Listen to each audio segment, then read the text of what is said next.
자, 오늘은 잠언에 대해서 우리가 보겠습니다. 잠언의 주제는 지혜, 충분히 우리가 예상할 만한 주제입니다. 성경에 지혜서라고 불리는 성경이 몇 권 있습니다. 우선 잠언이 있을 것 같고, 욥기가 지혜서입니다. 전도서가 지혜서고요, 아가서까지 지혜서로 포함을 합니다.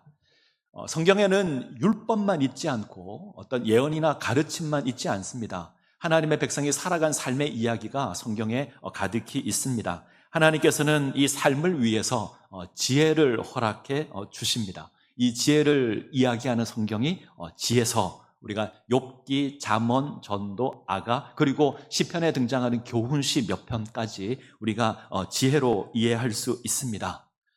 욥기가 지혜서입니다. 욥기는 고난을 잘 참아서 잘 참고 인내해서 복을 받은 이야기가 아니고 이 땅을 살아가는 삶의 지혜에 관해서 이야기하는 책이 욥기입니다. 잠언은 우리가 당연히 지혜서로 이해를 할 것 같고, 전도서도 지혜입니다.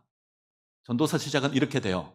헛되고 헛되며 헛되고 헛되니 모든 것이 헛되다. 이렇게 시작하는 전도서도 삶의 지혜에 관해서 이야기를 합니다. 솔로몬과 술람미 여인의 사랑 이야기를 담고 있는 아가서도 사실 지혜를 이야기하는 그런 내용입니다. 그래서 이 네 권의 성경, 시편의 일부를 포함하면 우리가 하나님을 섬기는 신앙 믿음에 관해서, 우리 가정에 대해서, 우리가 하는 사업에 대해서, 인간 관계에 대해서, 교육에 대해서, 남녀 간의 사랑에 대해서 이런 여러 가지 지혜들을 이야기합니다. 그래서 가장 기본적인 주제는 인간의 참된 지혜가 무엇인가? 여기에 대한 답은 하나님을 경외하는 것이, 하나님을 사랑하는 것이 참된 지혜다. 이것을 이야기합니다. 자, 지혜, 우리가 잠언서, 잠언은 누가 썼을까? 자, 누가 썼을까요? 솔로몬? 있었을까요? 자, 일단 지혜자라고 제가 하겠습니다. 지혜자. 세상에는, 고대 사회에는 이제 삶과 세상의 질서를 연구하는 지혜자라고 하는 사람들이 있었습니다. 이들은 삶의 이치나 세상의 이치를 이제 수집을 합니다. 그리고 지혜자들끼리 모여서 함께 나누고 그것으로 자신의 어떤 지식을 점점 많이 넓혀 갑니다. 왜 이 지식들을 모았냐면, 이 지혜들을 모으냐면 다른 사람을 권유하거나 가르치기 위해서, 특별히 젊은이들에게 너희는 세상을 이렇게 살아야 한다. 특별히 자녀들에게 너는 세상을 이렇게 살아야 한다. 이런 의도로 지혜를 수집합니다. 근데 잠언은 아마 대부분이 솔로몬에 의해서 수집되었거나 기록되었을 것으로 보고, 그리고 솔로몬 것만 있지 않죠. 아굴의 잠언도 있고 르무엘의 잠언도 있습니다. 일단 솔로몬이 대부분을 기록했고 혹은 대부분을 수집했고, 그리고 아굴과 르무엘도 있는데 이것을 히스기야 왕 때 편집한 것으로 보입니다. 그래서 대부분 솔로몬이 수집했거나 기록을 했고 일부 다른 사람의 자문도 포함되어 있는데 이것을 편집한 건 히스기야로 보인다. 이렇게 보시면 좋을 것 같습니다. 자, 중요한 건 잠언을 어떻게 읽을 것인가 하는 겁니다. 잠언 읽기가 굉장히 중요한데, 잠언은 세상을 살아가는 여러 가지 삶의 이치들을 보고 그것을 모은 거잖아요. 이것을 수집해 놓은 겁니다.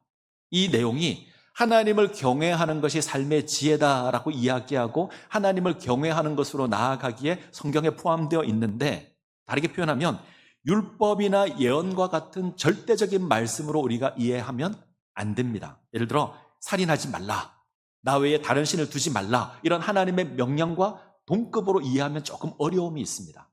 그거는 참고하시면 좋을 것 같아요. 예를 들면 지혜로운 자와 의인은 형통하고 미련한 자와 악인은 망한다, 이런 잠언이 아주 많은데 우리가 살아가는 삶을 보면 모든 것이 이러진 않죠.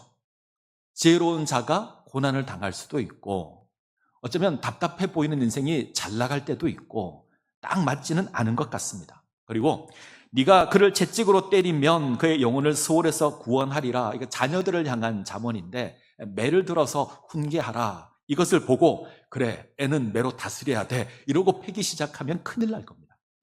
상황에 맞춰서 이 말씀을 적용을 해야지 무조건 적용할 수 있는 건 아닙니다. 그래서 잠언에 주어지는 교훈들은 절대적인 말씀이다, 이렇게 이해하시면 조금 어려움을 겪을 수 있습니다. 그 이유 중 하나가, 다음 물 보죠. 욥기나 전도서 같은 성경도 있어서 그렇습니다. 예를 들어서 잠언과 같은 성경은 신명기와 보시면 이해가 쉽습니다.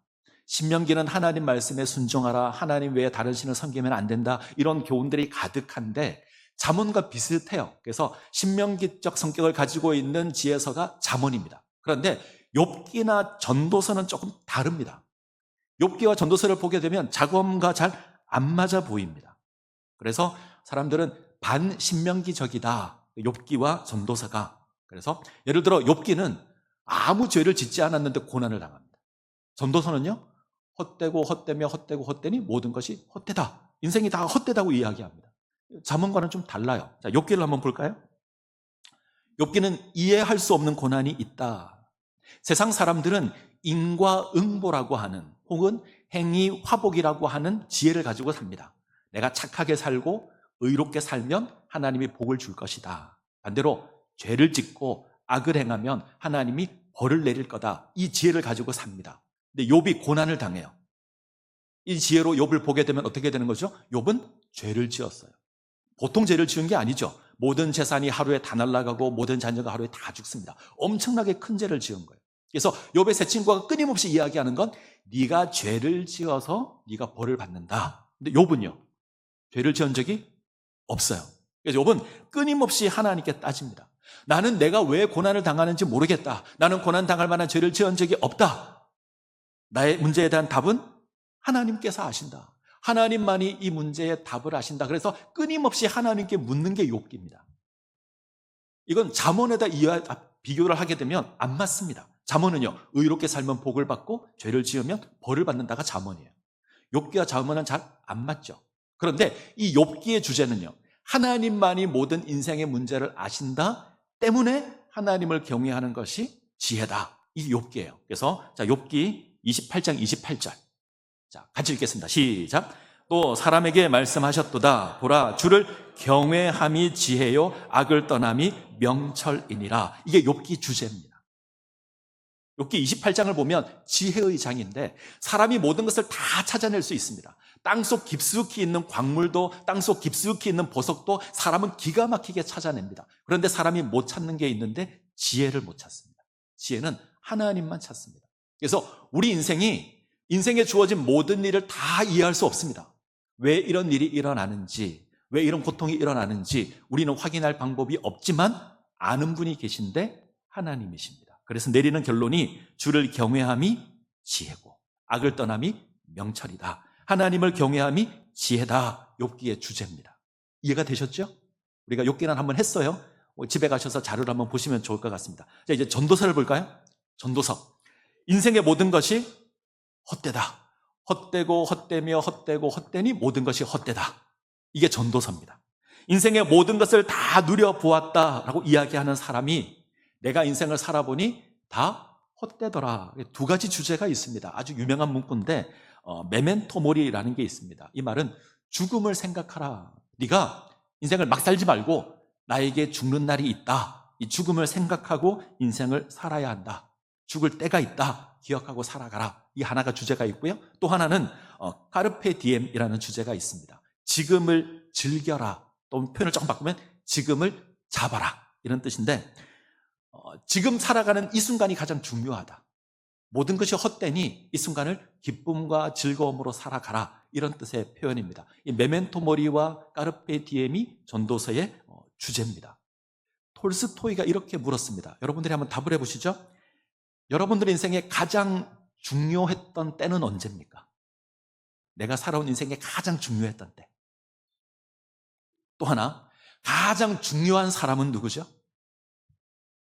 내 인생에 가장 중요한 일은 무엇입니까? 이 세 가지 질문을 합니다.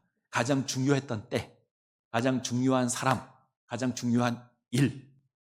톨스토이는 이렇게 얘기합니다. 지금 내가 가장 중요한 때고, 지금 만나고 있는 사람이 가장 중요한 사람이고, 지금 내가 하고 있는 일이 가장 중요하다. 지금이 중요하다. 자, 여기에 합당한 삶이 까르페 디엠이에요. 지금에 충실하고 지금을 잡으라 이야기합니다.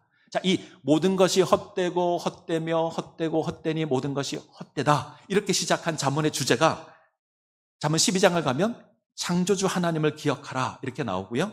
자, 12장 13절을 보시면 같이 읽겠습니다. 시작. 이래 결국을 다 들었으니 하나님을 경외하고 그의 명령을 지킬지어다. 이것이 모든 사람의 본분이니라. 똑같죠? 하나님을 경외하고 그의 명령을 지킬지어다. 이게 지혜다.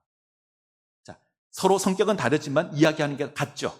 욥기도 이야기하는 게 여호와를 경외하는 것이 지혜다. 잠언도 이야기하는 것이 여호와를 경외하는 것이 지혜다. 전도서도 이야기하는 것이 하나님을 경외하는 것이 지혜다 이야기합니다.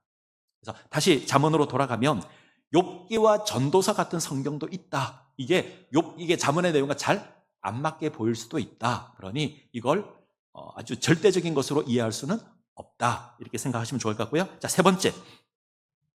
잠언을 읽는 방법. 세 번째. 지혜의 조각으로 읽지 말아야 합니다. 우리가 잠언을 주로 이렇게 대하는 경향이 있는데 잠언은 조각으로 읽으시면 안 됩니다. 예를 들면 이런 사람이 있어요.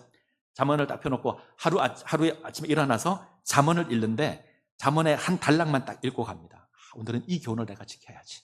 이렇게 하는 사람이 있고 잠언이 총 몇 장으로 되어 있죠? 혹시 아십니까? 총 몇 장? 31장. 하루에 한 장씩 읽으면 물론 30일 있는 주간은 2장 읽으면 되니까 하루에 한 장씩 읽으면 한 달에 딱 읽을 수 있는 성경이 잠언이다. 그래서 하루에 한 장씩 읽으시는 분도 있습니다. 근데 이렇게 읽는 이유는 뭐냐면 잠언은 이 조각조각이 되어 있다고 생각해요. 좋은 말들을 모아놓은 성경이 잠언이라고 생각을 합니다. 그래서 읽는데 잠언은 전체를 한 권으로 읽는 게 중요합니다. 이게 히스기야가 이것을 편집할 때 주제별로 내용에 따라서 묶어서 편집을 했을 거예요. 이 전체가 하나의 메시지입니다.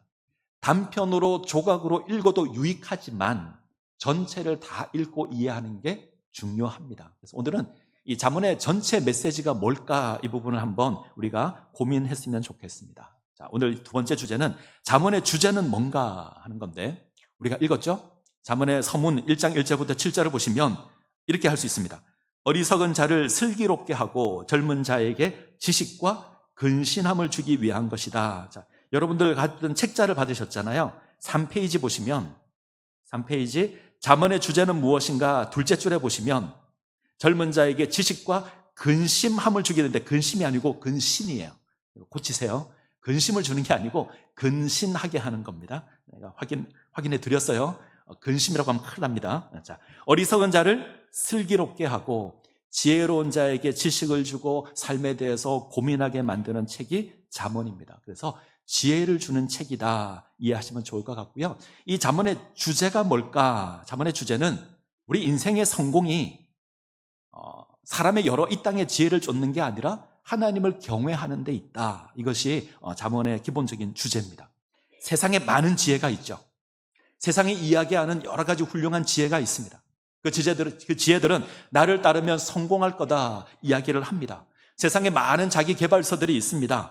때로는 투자하라, 목표를 정하라, 최선을 다하라, 기회를 잡아라 여러 가지 이야기를 합니다. 그 지혜를 쫓아서 나는 성공했다 이런 이야기를 하지만 성경은 그것이 성공의 지혜라고 말하지 않습니다. 하나님을 경외하는 것이 인생의 지혜다.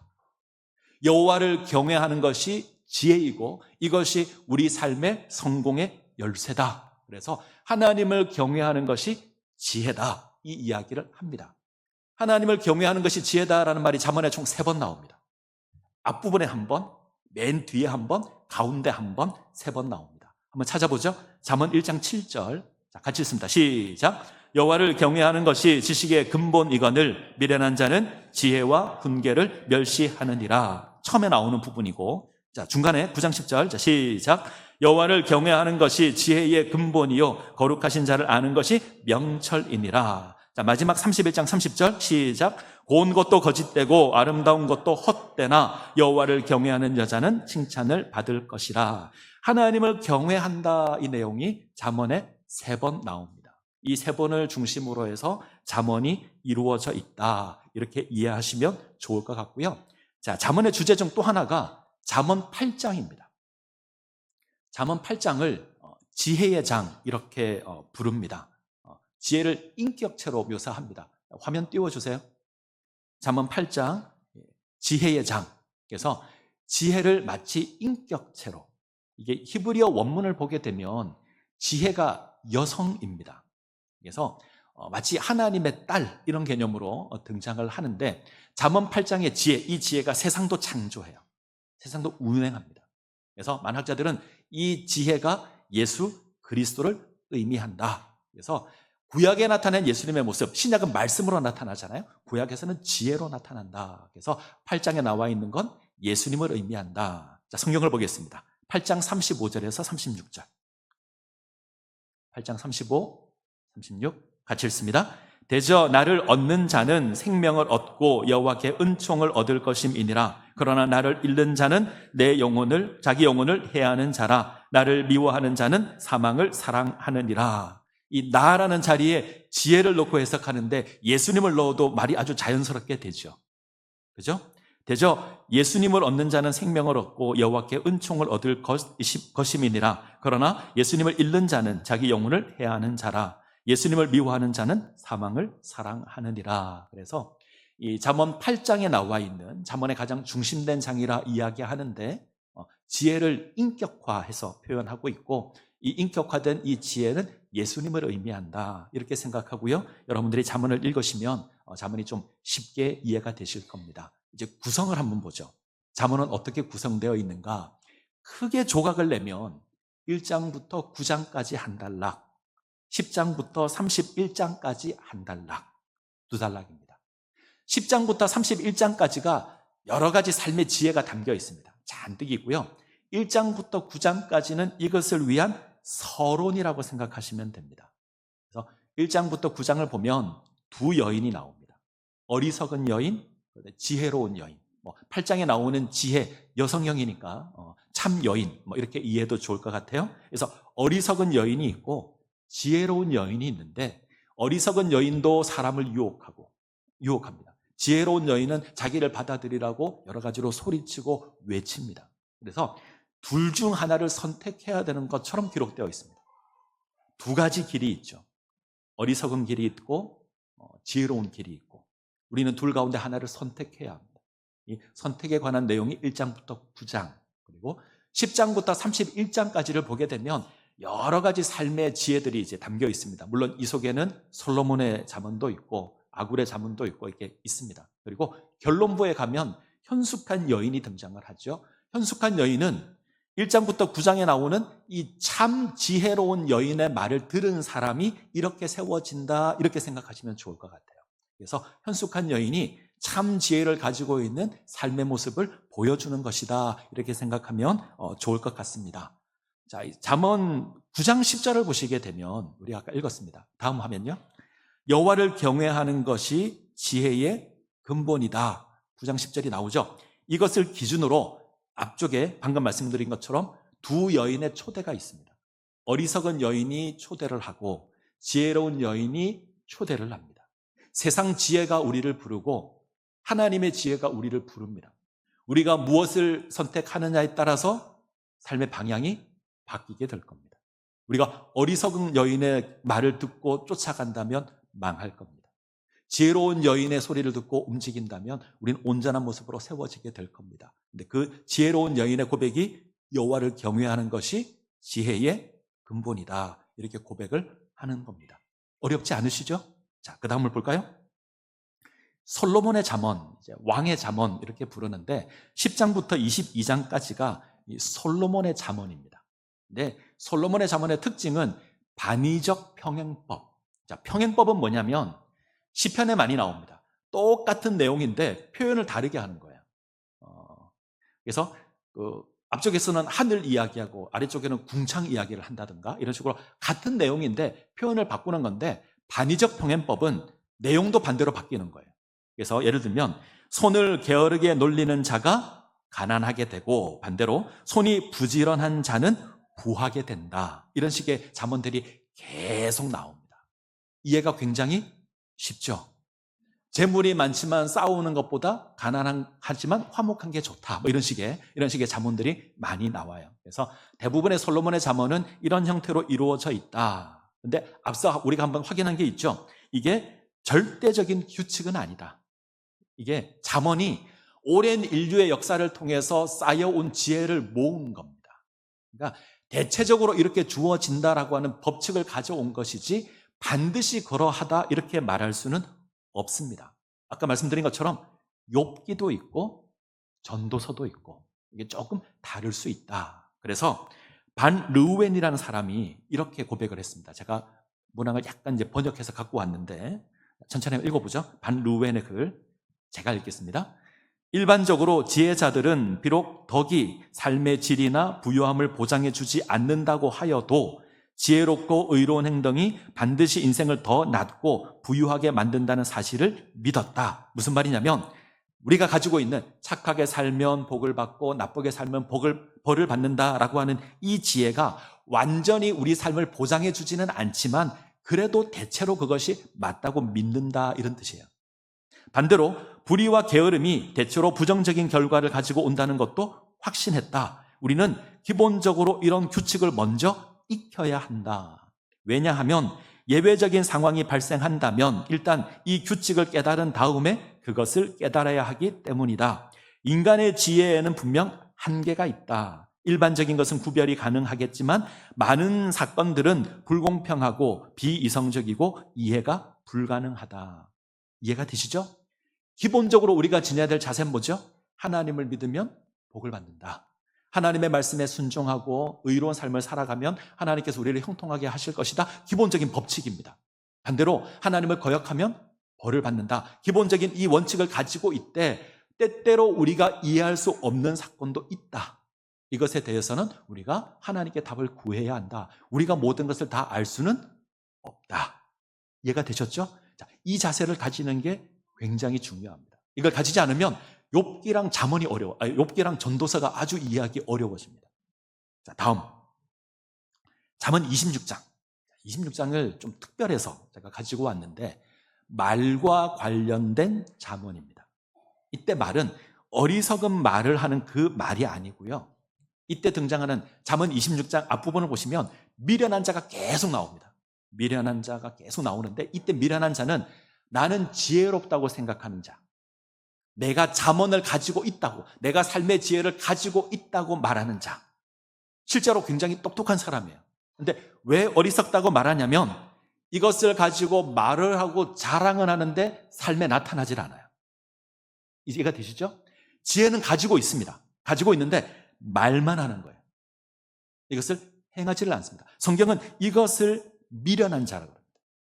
우리가 지혜를 가지고 있는 것 중요한데 이 지혜로 하나님을 경외하지 않으면, 이 지혜로 우리의 삶을 바꾸지 않으면 그것은 어리석은 겁니다. 지혜는 아는 것으로 멈추시면 안 됩니다. 그래서 미련한 자는 자신에게 지혜가 있다고 생각하고 그것을 자랑하는 자입니다. 지혜는 활용되어야 하고 하나님을 경외하는 것으로 나타나야 합니다. 그래야 이 지혜가 참된 지혜가 됩니다. 잠언 26장 9절을 보시게 되면 자막에는 없어요. 미련한 자의 입의 잠언은 술 취한 자가 든 가시나무 같다. 이 지혜만 가지고 있고 행동하지 않는 이 사람의 지혜는 술 취한 자가 손에 들려있는 가시나무 같다. 그거는 지혜가 아니겠죠.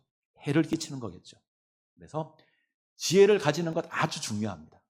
이것이 우리 삶에 나타나야 되고 활용되어야 합니다. 그러지 않으면 이 지혜가 우리에게 해를 가져다 줄 수 있습니다. 자, 이제 마지막 결론으로 갈까요? 현숙한 여인. 이름이 현숙이 아니고 지혜로운 사람을 이제 현숙한 여인 이렇게 하는데 잠언 맨 끝에 이제 결론으로 현숙한 여인이 등장합니다. 앞서 말씀드린 것처럼 1장과 9장에서 두 여인이 나오는데 어리석은 여인, 지혜로운 여인이 나와서 서로 초청하죠. 어리석은 여인은 나의 집에 들어오라. 지혜로운 여인도 나의 소리를 들어라 외칩니다. 지혜로운 여인이 거리를 다니고 광장을 다니고 골목을 다니고 성문을 다니고 끊임없이 외칩니다. 나의 소리를 들어라. 방금 얘기한 거리나 광장이나 골목이나 성문은 우리가 살아가는 삶의 자리죠. 이 삶의 자리에서 지혜가 끊임없이 이야기합니다. 이 지혜를 듣고 삶을 세우는 인생을 현숙한 여인 이렇게 고백합니다. 그래서 이 현숙한 여인의 모습으로 세워지는 것이 복된 모습이다. 그것을 잠언이 이야기합니다. 그래서 잠언 1장부터 31장까지는 사실 그 지혜라는 여인의 이야기일 수도 있어요. 지혜를 가진 지혜로운 여인이 이야기를 하고 그 여인의 소리를 듣고 삶을 세워가는 또 다른 여인의 이야기. 이게 잠언 이야기입니다. 중심 주제가 뭐라고요? 하나님을 경외하는 것이 지혜의 근본입니다. 이 땅을 살아가는 온전한 삶의 이치, 삶의 기준은 하나님을 경외하는 겁니다. 그때 우리 인생이 온전한 모습으로 세워지게 될 겁니다. 이 모습 가운데 세워지시기를 간절히 소원합니다. 같이 찬양하겠습니다. 모든 상황 속에서 같이 찬양합니다.